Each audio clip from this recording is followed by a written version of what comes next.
जय माता दी मित्रों, हमारे YouTube चैनल में आपका हार्दिक स्वागत है। आज मैं आपको बताऊंगा कि अगर आप बाज़ार से या मार्केट से किसी भी देवी की या किसी भी देवता की कोई नई मूर्ति लेकर के आते हो, तो उसको आप अपने घर में किस प्रकार से स्थापित कर सकते हो और कैसे उसकी पूजा करके उसको जागृत कर सकते हो, उसको चैतन्य कर सकते हो, उस मूर्ति में प्राण डाल सकते हो।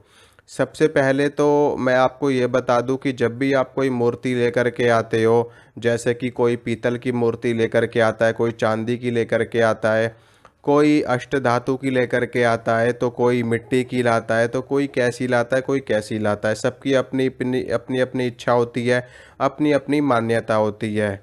यहाँ पर मैं आपको एक विधि बताना चाहता हूँ, जिस विधि से अगर आप किसी भी मूर्ति की पूजा करोगे या उस मूर्ति के लिए जो भी मैं उपचार बताऊंगा अभी वो आप करोगे, तो वो मूर्ति जागृत हो जाएगी और वो आपको पूरा लाभ देने लगेगी।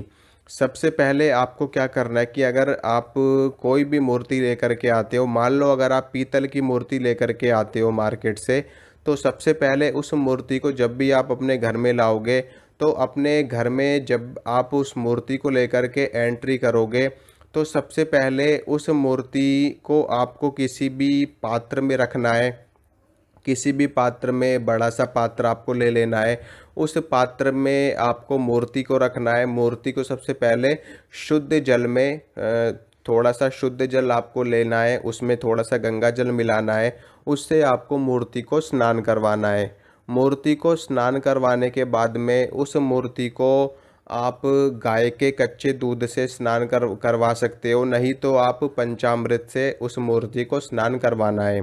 पंचामृत अगर आपको नहीं मिलता तो आप गाय का कच्चा दूध लोगे, ठीक है। और गाय का भी अगर आपको कच्चा दूध नहीं मिलता तो जो भी आपके पास दूध उपलब्ध है, लेकिन वो दूध भी कच्चा ही होना चाहिए, उबला हुआ दूध नहीं होना चाहिए, उससे भी आप मूर्ति को स्नान करवा सकते हो। उससे मूर्ति को स्नान करवाना है। उसके बाद आपको थोड़ा सा देसी घी लेना है, देसी घी से मूर्ति को स्नान करवाना है। और उसके बाद आपको थोड़ा सा शहद लेना है, शहद से मूर्ति को स्नान करवाना है। उसके बाद मूर्ति को आप हल्दी वाले पानी से स्नान करवाना है। उसके बाद कुमकुम वाले पानी से मूर्ति को स्नान करवाना है। फिर उसके बाद आपको दोबारा से शुद्ध जल में गंगा जल मिला करके मूर्ति को स्नान करवाना है।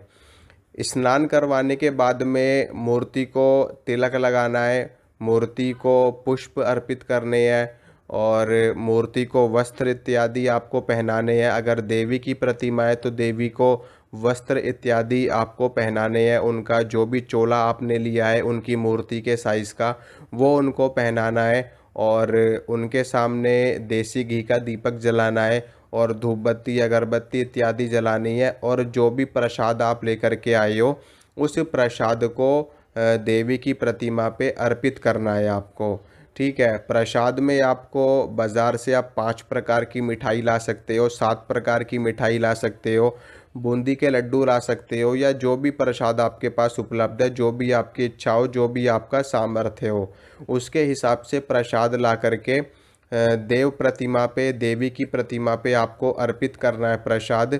और उसके बाद वो प्रसाद सभी लोगों में वितरित कर देना है। देव प्रतिमा की पूजा और उनका स्वागत भी बिल्कुल उसी प्रकार से किया जाता है कि जैसे आप किसी मूर्ति को नहीं, आप स्वयं भगवान को अपने घर लेकर के आए हो। आपको इसी भाव से मूर्ति को लेकर के आना है बाहर से, कि आप मूर्ति को नहीं, आप भगवान को लेकर के आ रहे हो। आप किसी जिस प्रकार से आप अपने रिलेटिव्स का, अपने रिश्तेदारों का स्वागत करते हो, अपने मित्रों का स्वागत करते हो, अपने जान पहचान वालों का स्वागत करते हो, उससे भी अच्छा स्वागत अपने भगवान के लिए आपको करना है, ताकि बिल्कुल एक जीता जागता स्वरूप आपके घर में उनका विराजमान हो जाए। वैसे तो सच्ची सेवा मन से होती है, भाव से होती है, और इसी प्रकार से आपको भी उनकी पूजा आराधना करनी है, उनकी सेवा करनी है। उसके बाद इस तरीके से पूजा करने के बाद उस मूर्ति को अपने पूजा घर में आपको अपने घर के मंदिर में स्थापित कर देना है। उसके बाद नियमित रूप से उस मूर्ति की आपको पूजा करनी है सुबह शाम।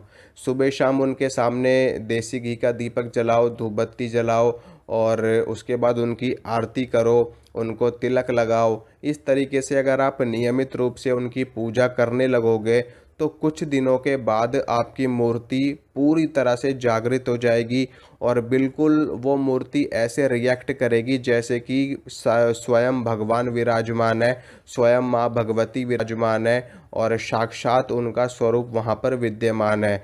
इसका आभास भी आपको स्वप्न के माध्यम से हो जाएगा।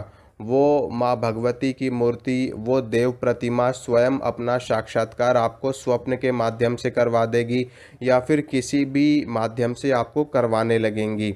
ऐसे अनेकों उदाहरण देखे गए हैं कि जब हम किसी भी मूर्ति की पूजा एकदम प्राण प्रतिष्ठित मान करके करते हैं, जागृत मान करके करते हैं, एकदम जीवित और जागृत स्वरूप मान करके उसकी हम पूजा करते हैं, तो उसका साक्षात्कार हमें हो जाता है और हमें ऐसा प्रतीत होता है कि जैसे स्वयं भगवान हमसे बात कर रहे हैं।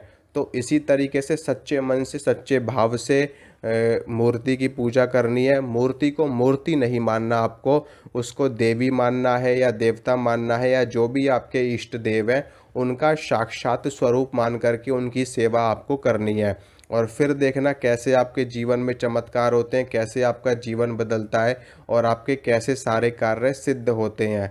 तो इस प्रकार से आपको मूर्ति को स्थापित करना है और जागृत करना है। तो आशा करता हूँ दोस्तों जो जानकारी मैंने आपको दी है अच्छी लगी है, पसंद आई होगी। तो वीडियो को लाइक करना, शेयर करना और चैनल को सब्सक्राइब करना ताकि मैं जो भी वीडियो डालूँ उसकी नोटिफिकेशन आपको तुरंत मिल सके। जय माता दी।